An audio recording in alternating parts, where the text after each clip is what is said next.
చెప్పినప్పుడు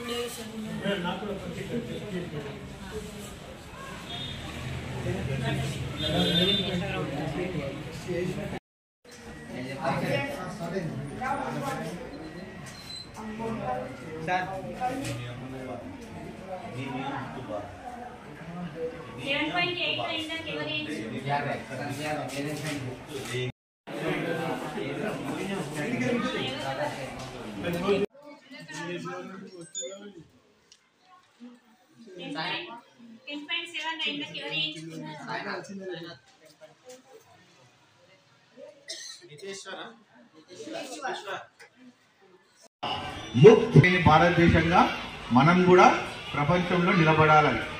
ఎందుకు ఈ ప్రోగ్రామ్ యాక్చువల్లీ దేశ విదేశాలకు వెళ్తుంటే మన భారతదేశంలో 70% పాపులేషన్ ఎనీమియాతో బాధపడుతున్నారని ఒక రిపోర్టు ఎవరిచ్చారు?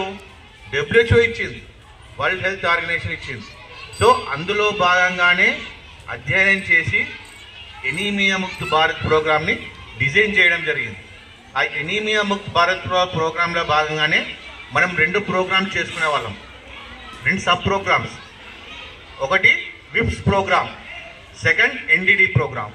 విక్స్ ప్రోగ్రామ్ అది రాగానే నన్ను మీ బయోసైన్స్ సార్ రమేష్ సార్ అడిగారు, ఏ sir whips programme, where is whips programme అని అడిగాడు.